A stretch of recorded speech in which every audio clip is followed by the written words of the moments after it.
Yeah. So let's begin now. यहाँ पर हम मैकेनिकल प्रॉपर्टीज ऑफ फ्लूइड्स जो है उसका अगला part question number 18 onwards will start solving. Question number 19 जो है इसको सॉल्व करते हैं. Start with question number 19. चलिए शुरू करते हैं.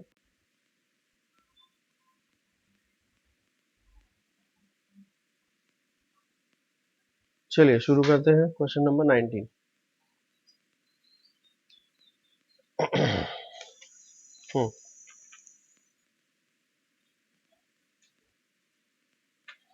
क्या दिया है यहाँ पे? Some iron beads are embedded in the wax balls which is just floating in the water.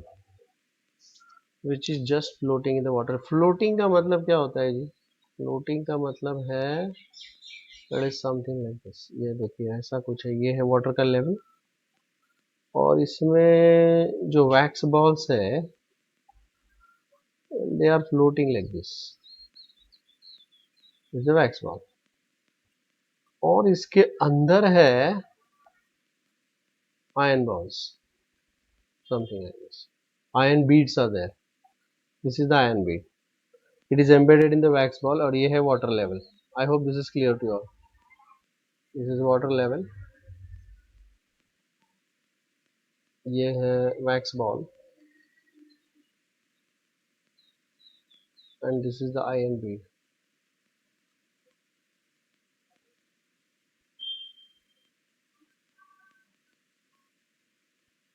Ion Beed है. तो इन्होंने क्या बोला है? Which is just floating. ये जस्ट फ्लोटिंग का मतलब क्या होता है? जस्ट फ्लोटिंग का मतलब होता है its weight is supported by the buoyancy force. Weight just floating का मतलब होता है weight of this it is balanced by, इसका जो वेट होगा वो बैलेंस किया जाएगा अपथ्रस्ट से. Upthrust. So weight is balanced by the upthrust. ये मतलब होगा जस्ट फ्लोटिंग का. ठीक है. It's not sinking, it's just floating there. No upthrust किसका होगा जी? अपथ्रस्ट कौन देगा? Upthrust is given by the displaced water. So इन्होंने दिया है the volume of the ball is 18 centimetre cube. Okay. So ये जो इसका वॉल्यूम है this is equal to 18 centimetre cube. ठीक है. Relative density of the wax. Density of wax divided by density of water is equal to 0.9. Mass of the iron trapped in the ball. ये जो iron bead है इसका mass चाहिए मुझे. Mass of iron. We want to find out this. It's a star problem for sure. This is a star problem. चलिए देखते हैं. Now ये upthrust is nothing but weight of, क्योंकि अपथ्रस्ट कौन करेगा? ये जैसे ही इसके पानी के अंदर जाएगा तो यहाँ से कुछ पानी जो यहाँ पे था पहले वो पानी डिस्प्लेस हो चुका है, यहाँ से जा चुका है. सो अपथ्रस्ट कौन दे रहा है? अपथ्रस्ट इज गिवन बाय, यहाँ पर जो पानी था उस पानी को इस बॉल ने हटा दिया बाजू में. तो ये जो डिस्प्लेस वाटर है वो इसको बाहर फेंकने की कोशिश करेगा. That is called as the upthrust. I hope you understand what I am saying there. So it is nothing but weight of the, कितना पानी डिस्प्लेस हो चुका है, equal to the volume of this ball. So weight of 18 centimetre cube of water. Weight of 18 centimetre cube of water, that is the upthrust. तो वो कितना होगा बताइए.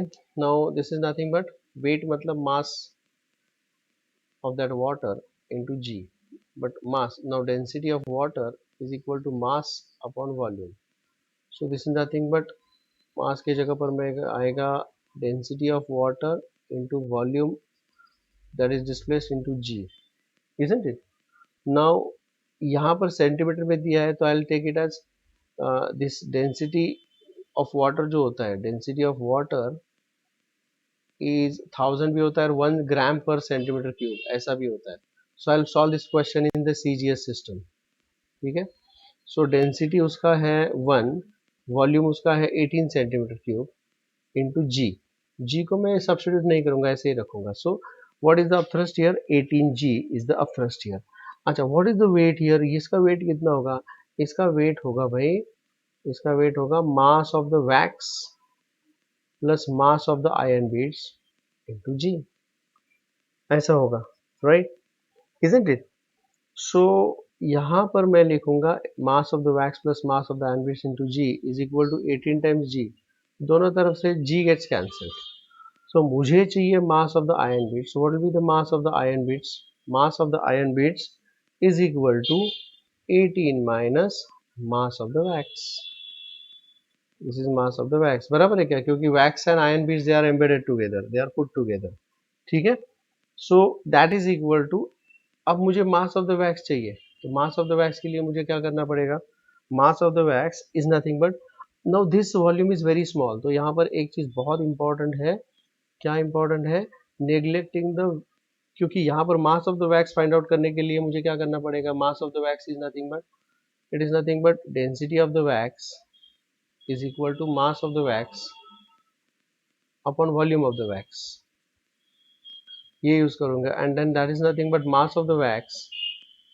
Is equal to density of the wax into volume of the wax, into volume of the wax, ठीक है, तो यहाँ पर मुझे वॉल्यूम ऑफ द वैक्स कितना लेना पड़ेगा, total volume of the wax इतना minus volume of the iron beads, लेकिन आयन बीड्स का वॉल्यूम बहुत छोटा है इसलिए हम निग्लेक्ट करेंगे, तो वॉल्यूम ऑफ द वैक्स में 18 ही पकड़ूंगा, समझ में आ गई बात, यहाँ पर क्या है, neglect volume of iron beads, neglect volume of iron beads because it is very small, इसलिए हमको निग्लेक्ट करना पड़ेगा ये, so when I substitute here this is going to give me density of the wax, क्या होगा, density of the wax, देखिए यहाँ पर density of the wax, water का डेंसिटी जो है वो 1 है, so density of the wax is equal to 0.9 into 1, that is 0.9 only, so I'll take this as 0.9 into volume of the wax is 18 centimeter cube, देखिए everything I'm doing this in CGS unit, so let me just substitute here,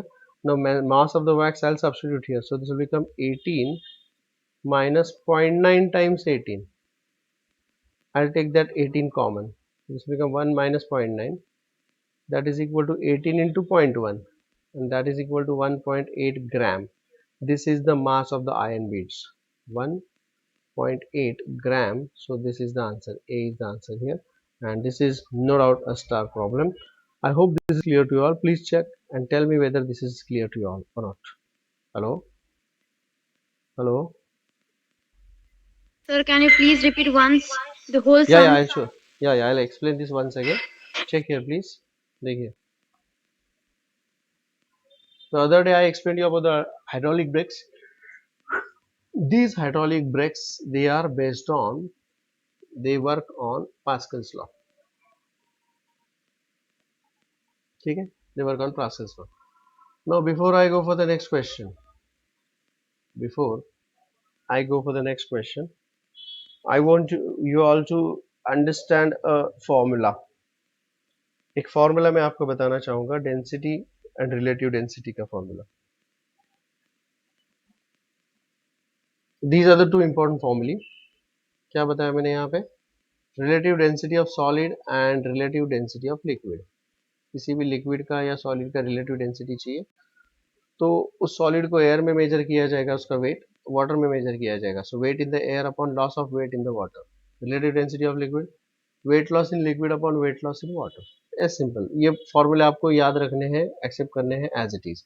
now let me go to next question, question number 21, question number 21 जिसकी हम बात करेंगे अभी, या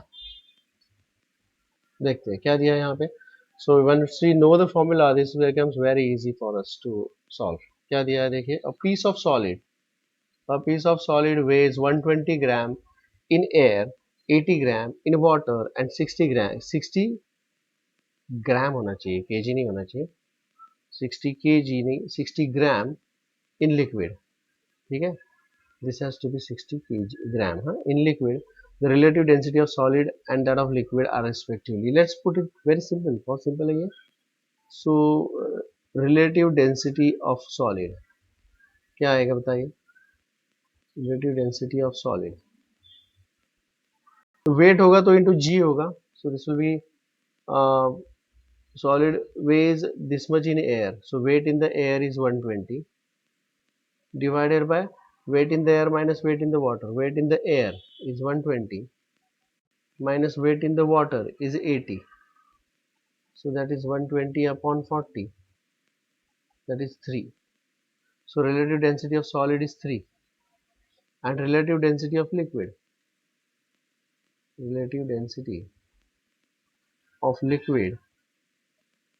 is equal to weight loss in liquid. Weight loss in liquid मतलब क्या है? Weight in the air minus weight in the liquid divided by weight loss in water. Weight in the air minus weight in the water. So that is equal to weight in the air is 120 minus weight in the liquid is 60 divided by weight in the air is 120 minus weight in the water is 80. So that will become 60 upon 40. So that will be 2 3s are and 2 2s are, so 3 by 2. So the answer is D, 3 and 3 by 2. Is this clear to you all? क्या ये सबको समझ में आ गया? ये बहुत अच्छा प्रॉब्लम था, but Yes. Once you know the formula then only you can use this. ये फॉर्मूला आपको मालूम होना बहुत ज़रूरी है, बेहद ज़रूरी है. तो ये नया फॉर्मूला है आपके लिए, और जैसे कि मैं बता रहा हूँ कि जैसे जैसे नया formula as and when required होगा तो मैं वो फॉर्मूले बताते जाऊंगा इसके अंदर जो भी है, as and when required. Is this okay? Let's go to the next question. Are you all following that what I am seeing teaching here? Hello hello. Question number 22. Question number 22 देखते हैं क्या दिया है. हेलो, मेरी आवाज आ रही है क्या आप लोगों को? Yes, sir. Yes, sir. Yes, sir. A block of wood, a block of wood floats in water 4/5 of its volume submerged. If the same block just floats in the liquid, density of the liquid in kg per meter cube is. बहुत interesting question है. देखिए यहाँ पे late me just explain you. यहाँ पे क्या दिया है कि एक ब्लॉक ऑफ वुड है. This wooden block is this is the wooden block I will say. अब उन्होंने बोला है कि यहाँ पर अगर वाटर की बात करें, if I am talking about the water, तो ये जो वुडन ब्लॉक है वो ऐसा फ्लोट हो रहा है. ये है वाटर लेवल. तो ये 4/5 फ्लोट हो रहा है. floats in the water with 4/5 of its volume submerged. So 4/5 of the volume is submerged, मतलब 1/5 of the volume is बाहर है उसके, is not submerged. This is in water. But there is some other liquid. In any other liquid, क्या बोला है उन्होंने? In some other liquid it is just floating. It is just floating मतलब ये कुछ इस प्रकार है. उस लिक्विड के अंदर वो पूरा का पूरा डूब रहा है. समझे क्या? If the same block just floats मतलब पूरी तरह से वहां पे गया है वो. So this is what the situation is. Is this clear to you all? तो यहाँ पर लिक्विड की अगर हम बात करें, तो लिक्विड की अगर बात करें तो weight of the block is totally supported. ये जो weight है उस ब्लॉक का, this is totally supported by the upthrust, isn't it? तो अपथ्रस्ट कितना होगा यहाँ पर आप मुझे बता सकते हो? अपथ्रस्ट क्या होता है? Upthrust is nothing but the weight of the volume of the liquid displaced. This will be weight of the volume of the liquid displaced, मतलब mass of the liquid into hg. अब ये कितना mass of liquid, क्या होगा उस liquid का मास जिस जो कि वहां पर डिस्प्लेस हो चुका है? तो mass of the liquid is nothing but rho of the liquid into volume. ये टोटल वॉल्यूम डिस्प्लेस हो रहा है क्योंकि पूरा का पूरा वहां पे डूब रहा है वो, इनटू जी. तो this is the weight of the block here. समझ में आ गया? Density of the liquid into volume of this block into ji.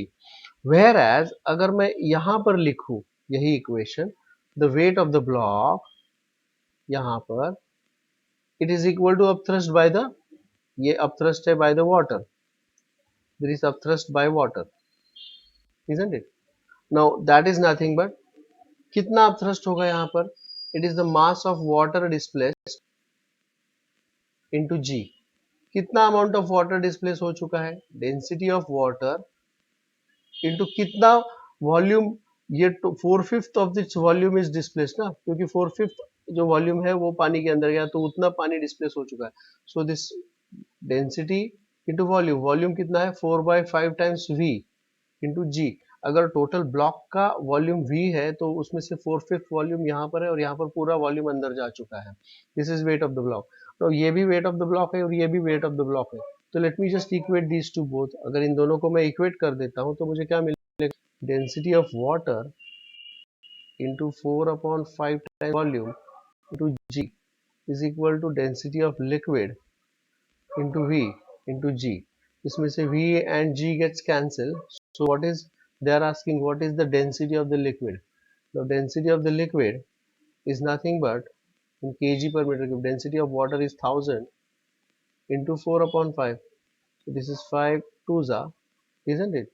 So density of liquid is equal to 4 to the 800 kg per meter cube. This will be the answer. Is this clear to you all? क्या ये सबको समझ में आ गया? D is the answer. Hello, Yes, sir. समझे? Okay, let's go for the next question Yes. Now. अगले question की तरफ बढ़ते हैं। बहुत बढ़िया क्वेश्चन है ये भी। इस क्वेश्चन को थोड़ा करेक्ट करना पड़ेगा, वर्डिंग थोड़ा सा यहाँ पे उन्होंने जो दिया है। चलिए मैं पहले आपको क्वेश्चन एक्सप्लेन कर लेता हूँ। एक आइसबर्ग है, लेट्स सी।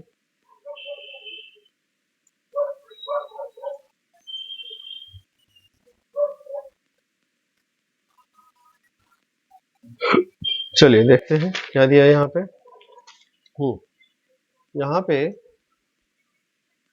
पहले इसका डायग्राम में ड्रॉ कर लेता हूँ। एक आइसबर्ग है, ठीक है, there is an iceberg.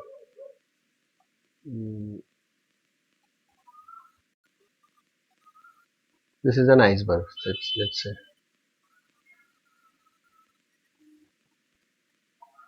And यहाँ पर है ओशियन, दिस इज ओशन।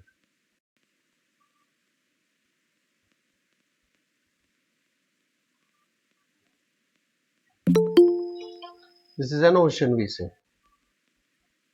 अब ये देखिए कि इसका ये हिस्सा जो है वो सबमर्ज्ड है,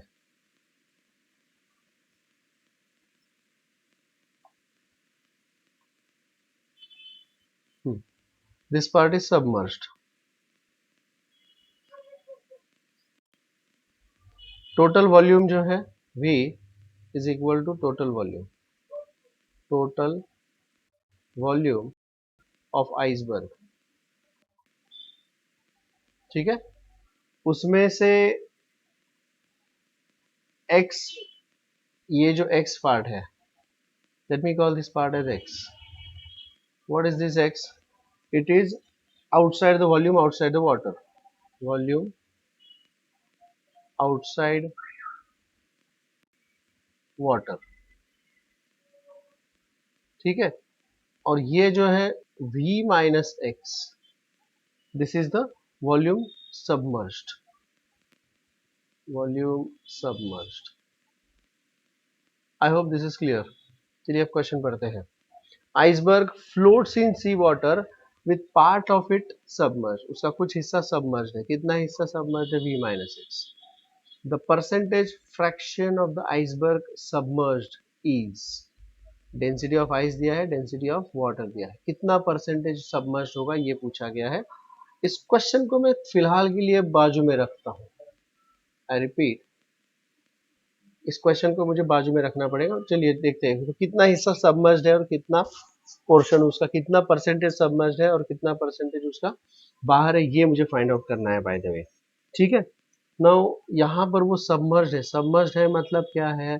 मतलब यह है कि the weight of the iceberg, weight of iceberg is balanced by the upthrust. Yes or no? It's balanced by the upthrust. Now what will be the weight of the iceberg? Weight of the iceberg will be mass of the iceberg, isn't it, into g. ये होगा. So what is the mass of the iceberg? Mass is equal to density volume. So density of iceberg, density of ice, volume of the iceberg into g. ये होगा. ठीक है. This is weight of the iceberg. Upthrust क्या होगा? Upthrust is nothing but weight of the volume of water displaced. Weight of volume of water displaced. कितना water displaced हो चुका है? What is the volume of water displaced? It is equal to V minus X. कितना पानी displaced हो चुका है? So this is the volume of water which is displaced. और इसका weight कितना हो जाएगा? So it will be nothing but mass of इसका weight कितना हो जाएगा? Mass of this water into G. अब ये G तो gets cancelled. By the way, what will be mass of this water? It will be density of water into volume of this water. Volume is V minus X. Please check. It is V minus X. Is this okay?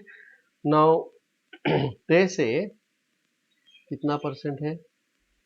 कोई percent नहीं है वहां पे. चलिए substitute करते हैं अब. So let me just substitute here. This is density of ice, volume of iceberg. ठीक है. Volume of iceberg is V only, नहीं क्या? Volume of iceberg is V. तो इसको मुझे सिर्फ V ही लिखना पड़ेगा. This is only V and this is also V. Okay. तो अब सब्स्टिट्यूट कर लेते हैं. Density of ice is 0.9 times V. Density of water is 1.1. Sea water है तो उसका डेंसिटी उन्होंने दिया. Density of sea water salted है तो उसका डेंसिटी थोड़ा ज्यादा है. 1.1 into V minus X. So let me just calculate this now. What I get there? This will become, so this is 0.9 into V is equal to 1.1 V minus 1.1 X. So 1.1 X is equal to 0.2 V. So what will be X upon V is equal to 0.2 upon 1.1, that is 2 upon 11. So this is nothing but 11 ones are 11 ones are तो बचा 9 98 are 98 88 20 बचा 20 again 11 ones are. सो अगर मुझे fraction चाहिए और percentage, देखिए x upon v ये जो है x upon v is 18.18. So what is x upon v? It is nothing but the percentage of volume outside. देखिए x is the volume outside and v is the total volume. So what will be x upon v? मुझे अगर ये this is nothing but fraction of, this is called as fraction of iceberg outside. Check करिए, this is fraction of iceberg outside.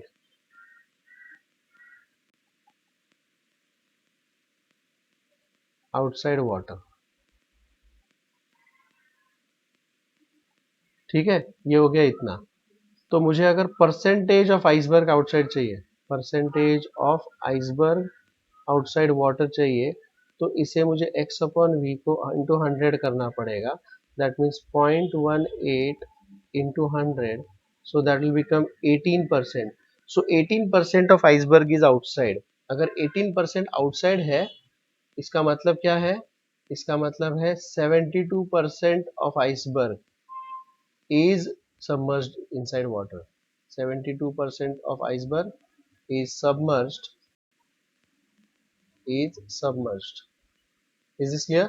मतलब इसको अगर हम देखेंगे तो ये बाहर का हिस्सा कितना है? 18% है और सबमर्ज कितना है? 72%. टोटल मिला के 100% हो जाएगा. So they are asking the percentage fraction of iceberg submerged. Submerge होगा 72%. उन्होंने वो आंसर नहीं दिया है वहां पे. तो या तो आपको यहाँ पर कोई आंसर 72% करना होगा या तो फिर यहाँ पर मुझे सबमर्ज की जगह पर क्या करना पड़ेगा, आउटसाइड आउटसाइड वाटर। अगर आउटसाइड वाटर करते हैं तो उसका आंसर आएगा 18%, और सबमर्ज करते हैं तो या तो क्वेश्चन बदलो या तो आंसर बदलो, तब जाके ये आएगा। Is this clear? और एग्जाम में ऐसे नहीं करने का, क्वेश्चन आंसर नहीं बदलने का, but this is how it is going to go. Is this clear to all? ये मैं इसको स्टार या सेमी स्टार बोल दूंगा इस क्वेश्चन को, या let me call this as a star question only. This is star question. Is this clear to all? Yes, sir. पता नहीं समझ में आ रहा है आपको? या ठीक है, हाँ. चलिए अगले क्वेश्चन की तरफ बढ़ते हैं। Let's go for the next question now. Question number 24, which is again a star problem.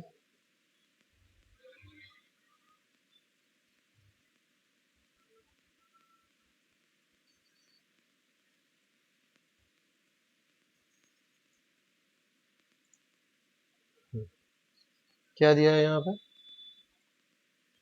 A body of mass 100 kg, a body of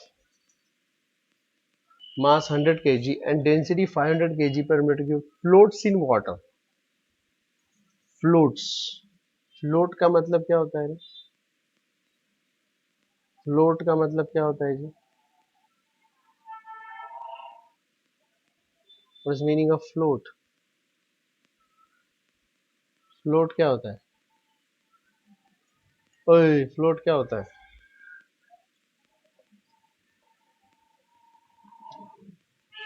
It doesn't get sink. It just floats. तैरता है पानी पे. तैरता है, पानी में तैरता है, सही है। तैरता है मतलब अगर ये है वो सरफेस, तो दैट मास, ये कुछ इस प्रकार होगा, लाइक दिस, समझे? हाँ ऐसे रहेगा बराबर, this is called as floating. ठीक है, अब अगर इसको सिंक करवाना है तो इसके ऊपर कितना मास ऐड करना पड़ेगा, ये पूछा है उन्होंने। They are asking what is the additional mass to be added, what will be the additional mass to be added. इसके ऊपर भाई कितना और मास ऐड कर दे ताकि ये डूब मरेगा। ठीक है, कैसे करेंगे बताइए, हाउस दैट?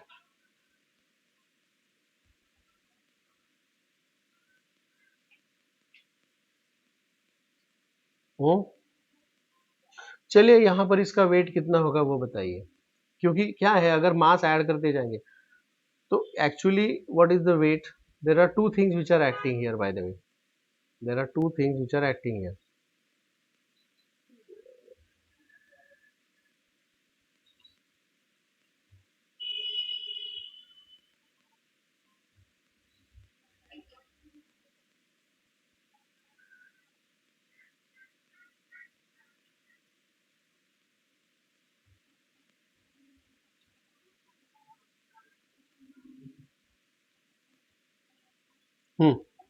यहाँ पर दो चीजें हैं यहाँ पे, एक है इसका weight, so this weight is acting vertically downwards, no doubt about that, इसका वेट इज एक्टिंग डाउनवर्ड्स। और दूसरा है यहाँ पर जो अपथ्रस्ट मिल रहा है वो, सेकंड इज अपथ्रस्ट। तो चलिए एक एक करके कैलकुलेट करते हैं। What is the weight of this? The weight is mg, मतलब m इज 100 एंड उसका डेंसिटी है mass mg, g is 10, or let me say this weight is, या g ही बोल देंगे इसको, और क्या बोलेंगे, 100g, this is the weight. Okay, and what is the dense upthrust, क्या होगा? Upthrust is nothing but weight of the volume, weight of water displaced, weight of water displaced। अब मुझे उसका डेंसिटी अगर पता है तो density is equal to mass upon volume, तो मुझे उसका वॉल्यूम भी तो पता होगा। डेंसिटी है इसका, इस मास का डेंसिटी है 500, उसका मास है 100, मतलब उसका डेंसिटी कितना है? v is equal to 1/5। 1/5 ये उसका डेंसिटी होगा, बराबर है क्या? दैट इज 0.2 मीटर क्यूब, ये उसका वॉल्यूम होगा. The volume of this mass is this much. Now wait of the water displaced is equal to mass of the water displaced into g. Now mass of the water is density of the water into volume into g. Now what is the density of the water? Density of the water is 1000 into volume. इसका volume कितना है? It is equal to 0.2 into g, ऐसा बोलेंगे. So that will become 200 g. 200 g. देखिए ये उसका upthrust, ये इतना है weight of the water displaced. ठीक है. अब इसके ऊपर अपथ्रस्ट ज्यादा है 200 g और उसका वेट कम है 100 g. तो इन दोनों को अब हम कंपेयर करते हैं तो कितना मास मुझे और ऐड करना पड़ेगा. देखिए यहाँ पर if I compare this, this is the upthrust. Upthrust ज्यादा है और ये वेट कम है, तो मुझे उसके ऊपर कितना वेट और ऐड करता जाऊं मैं. So the weight to be added is 100 kg, और वेट ऐड करना पड़ेगा. सो the additional mass should be added to so that the body sinks, the body will sink is 100 kg, isn't it? समझ में आ गया? Therefore additional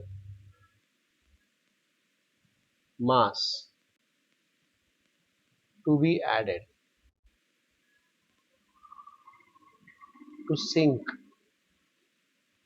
is equal to 200 minus 100, that is equal to 100 kg. समझे? ये mg होता है ना, wait का mg, वो है वो g, तो g को हटा देते हैं. तो additional mass to be added, it is b. Is this clear to you all? Please tell me whether this is clear to you all. Yes, sir. Hello, समझ में आ गया सबको? ओके. ये भी एक बहुत अच्छा क्वेश्चन था. It was a very good question. Additional mass to be added. ठीक है. और एक अगला क्वेश्चन है, अभी आपको मैं बता दूं, बहुत इंटरेस्टिंग क्वेश्चन है. मतलब आप सोचोगे, आप लोगों ने पता नहीं इस तरह का कभी सोचा होगा. बोटिंग करते समय आप लोगों ने ऐसा मान के चलिए, देखिए बहुत इंटरेस्टिंग क्वेश्चन है. आप लोग पढ़िए क्वेश्चन को. Just read the question please. Please read the question.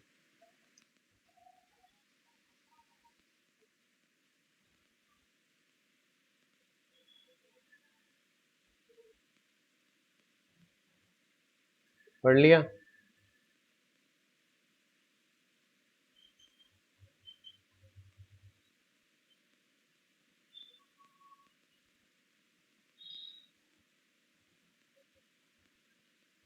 पढ़ लिया question? Yes.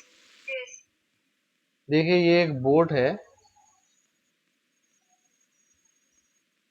And this boat, ठीक है, ये ऐसा पानी में चल रहा है.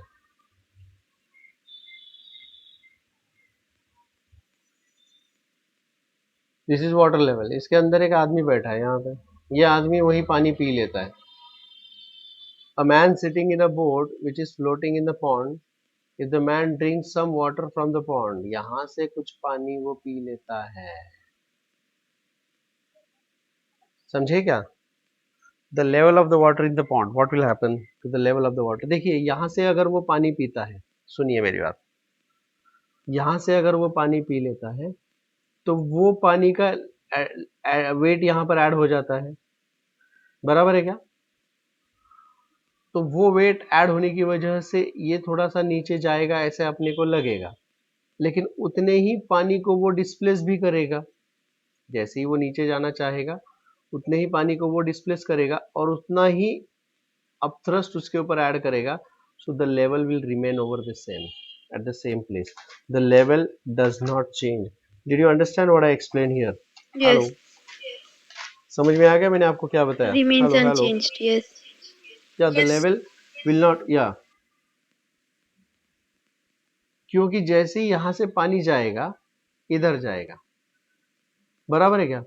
इधर चला जाएगा पानी, जिसकी वजह से वेट बढ़ेगा तो वो डिस्प्लेस करना चाहेगा, ठीक है.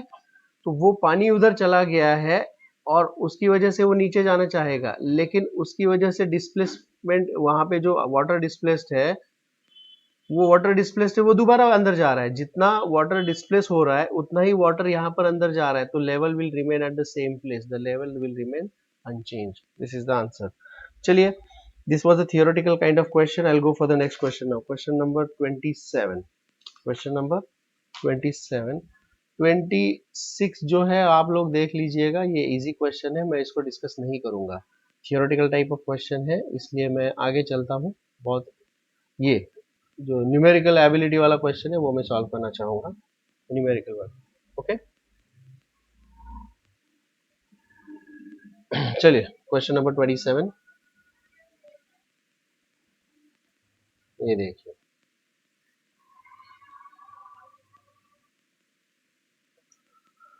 दूध हम हर रोज यूज करते हैं, पता नहीं वो दूध में कितनी मिलावट होती है, क्या होती है, लेकिन अब देखिए यहाँ पर एक ये रियलिस्टिक एग्जाम्पल है, एक रियलिस्टिक एग्जाम्पल है, आपको पता चल जाएगा कि यार इतना मिलावट पॉसिबल है, हाँ है, बिल्कुल पॉसिबल है। देखते हैं यहाँ पे क्या होता है, क्योंकि डेंसिटी ऑफ वाटर और डेंसिटी ऑफ मिल्क है, उसमें ज़्यादा फर्क नहीं है, इसलिए हम पता नहीं कर पाते, तो इसलिए उसको क्रीम कंटेंट मेजर कर सकते हैं। चलिए देखते हैं। An adulterated, this is star problem by the way, ये एक स्टार प्रॉब्लम है। चलिए देखते हैं क्या दिया। An adulterated sample of milk has density of 1032 kg per meter cube, while pure milk has density of this much.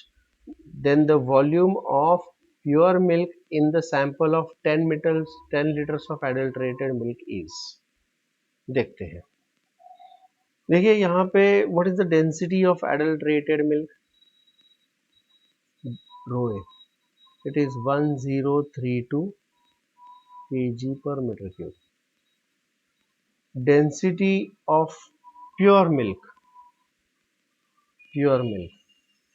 is 1080 kg per meter cube। Okay, और इसमें ऐड किया जाता है पानी, तो density of water is 1000 kg पर metre cube. तो इसी वजह से प्योर मिल्क का डेंसिटी वाटर से ज्यादा है, तो दोनों को ऐड करने के बाद इससे कम और वाटर से ज्यादा आएगा डेंसिटी। चलिए, now what is the volume of adulterated milk? उन्होंने दिया है 10 लीटर, 10 लीटर दिया है, 10 लीटर ना 1 लीटर, आपको पता है शायद ये 1 लीटर, क्योंकि 1 metre cube is actually 1000 litre होता है, राइट ना, तो 1 litre is equal to 10⁻³ metre cube, ऐसा आएगा। तो लीटर को मीटर क्यूब में कन्वर्ट करने के लिए मैं मल्टीप्लाई करूंगा 10⁻³ से, this many metre cube, so this is basically 10⁻²मीटर cube, this is the volume of the adulterated milk। Volume of pure milk हमें फाइंड आउट करना है, और अब देखिए एडल्टरेटेड जो भी होगा तो हम वॉल्यूम ही ऐड करते हैं ना उसमें, मतलब volume of water is actually equal to volume of adulterated milk minus volume of pure milk, क्योंकि प्योर मिल्क प्लस वाटर दोनों मिला के एडल्टरेटेड मिल्क होगा तैयार, आई एम श्योर। तो that is nothing but 10 into 10⁻³ minus volume of pure milk, और मुझे ये वॉल्यूम ऑफ प्योर मिल्क ही फाइंड आउट करना है। देखिए इतना होगा, ये मेरा क्वेश्चन मार्क है। Is the question clear to? यहाँ पर मैंने सिर्फ क्वेश्चन लिखा है, अभी तक हम इसको एनालाइज करने जा रहे हैं, तो ये क्वेश्चन सबको समझ में आ गया? Hello hello hello. Now I will do Yes, the sir. Calculations on the mass basis, I'll do the same calculations on the mass basis. So mass is equal to density into volume. So mass of adulterated milk is density of adulterated milk into volume of adulterated milk, right? That is nothing but density of adulterated milk 1032 into 10 into 10⁻³ so that is equal to कितना आएगा ये एक, so it will be 10.32 kg, ये आ गया, ठीक है। This is the mass of the, I am doing the same calculations on the mass basis now. So what is the mass of the pure milk? It is density of the pure milk into volume of the pure milk. तो that is nothing but density मुझे पता है, it is 1080 into volume of the pure milk, इससे ज़्यादा मुझे कुछ पता नहीं है। चलिए आगे बढ़ते हैं। Now what is the mass of the water added here? It is density of the water added into volume of the water added. So density of the water added is 10 raised to 3 बराबर है क्या? This is equal to 10⁻³ into volume of the water added, ये मैं लिख सकता हूँ यहाँ पे। अब देखिए दिस इज नथिंग बट, इसे मैं अलग तरीके से भी सोच सकता हूँ, मतलब ये तो ऐसा है ही, लेकिन इसके अलावा this is also equal to mass of the adulterated milk minus mass of the pure milk, ये भी तो है mass of the water added. तो let me equate these two now, ये दोनों चीजें मैं अब आगे लेके जाता हूँ। चलिए देखते हैं। तो what is the density of the water, बताइए। Density of the water is given by 10⁻³ no volume of the water, volume of the water ये रहा यहाँ पे, कितना है वो, it is nothing but 10 into 10⁻³ minus volume of pure milk is equal to mass of the adulterated, it is 10.32 kg, minus mass of the pure milk, it is 1080 into Vp। देखो, one equation और one unknown, बस मुझे इसको simplify करना है। मैंने वही calculations मास basis पर लिखे and I am just substituting here. If I solve this, definitely I will get the answer for the volume of the pure milk. तो 10 लीटर एडल्टरेटेड मिल्क में कितना प्योर मिल्क आएगा? तो let me open this bracket, ये जब open करूंगा तो this will become only 10 minus 1000 Vp is equal to 10.32 minus 1080 Vp। अब ये 10 उधर जाएगा और ये इधर आएगा, तो 1080 Vp minus 1000 Vp is 80 Vp is equal to 0.32, so that will give me volume of the pure milk is equal to 0.32 upon 80, तो that will be कितना आएगा ये 32 into 10 raised to minus 2 divided by 8 into 10 raised to 1, 4, so this will become 4 into 10 raised to minus 3 meter cube, but 10 raised to minus 3 meter cube is nothing but liter, so volume of the pure milk is 4 liter। 10 litre का adulterated था milk, उसमें pure milk सिर्फ 4 litre, मतलब what is the volume of the water added, it is 6 litre. तो ये 6 plus 4 मिला के वो 10 लीटर किया था उन्होंने, मतलब पानी ज़्यादा और दूध कम। क्या बात है। So the answer here is 4 liter। Is this clear to all? Volume of the pure milk in the sample of 10 liters sample of adulterated milk is 4 liter। Is this clear to all? समझ में आ गई बात? Hello, Yes, sir. Yes. did you understand that? Great, let me go for the next question now।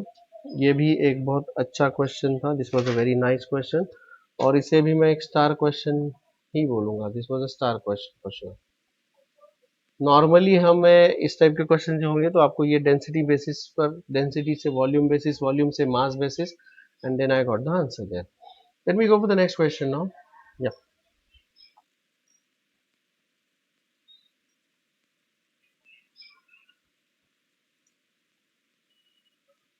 क्या question दिया है देखिए।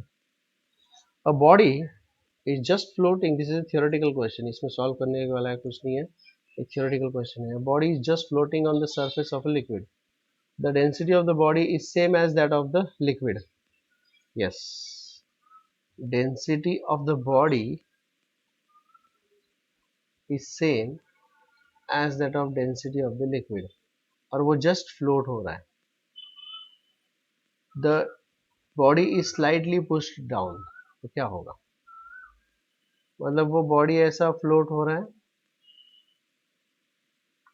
और वहां पे कोई लिक्विड है, कोई भी लिक्विड जिसके अंदर ये बॉडी फ्लोट हो रहा है, दोनों का डेंसिटी सेम है, दोनों का डेंसिटी सेम है। So if it is push down, slightly push down, जैसे ही इसको नीचे पुश किया जाएगा क्या होगा,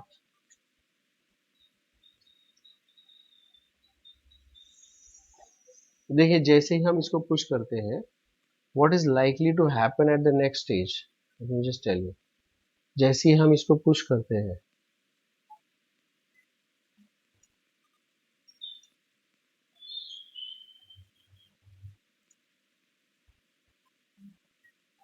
the moment I push it down, थोड़ा सा इसको मैंने पुश किया नीचे, ठीक है, यहां पर क्या हो रहा था, its weight which was acting downwards was perfectly balanced by the upthrust. Upthrust उसको बराबर बैलेंस कर रहा था, but the moment I push it down, तो इस वेट के ऊपर और क्या ऐड करेगा, और ऐड करेगा, इसका जो प्रेशर होगा इसके ऊपर, pressure which is acting on this much liquid column, वो भी बढ़ेगा, तो वेट के अंदर वो और बढ़ जाएगा। Is that clear? So the pressure increases, जिसकी वजह से दिस विल सिंक डाउन, तो वो नीचे सिंक करेगा, it will sink in the liquid. Why? Because after pushing in the downward direction, the pressure, the atmospheric pressure के ऊपर और क्या ऐड हो जाता है, the pressure of the liquid, ये जो लिक्विड कॉलम है उसका प्रेशर इसके ऊपर ऐड हो जाता है। सो टोटल प्रेशर की वजह से जो डाउनवर्ड फोर्स होगा वो बढ़ता जाएगा, बढ़ जाएगा, और वो अपथ्रस्ट से काफी ज्यादा हो जाएगा, and it sink down. Is this clear to all? Is that okay? Is this clear? Hello hello, any doubts about that? क्या ये सबको समझ में आ गया? Hello hello hello, can you all hear me please? Yes, sir. Yes, okay, sir. या next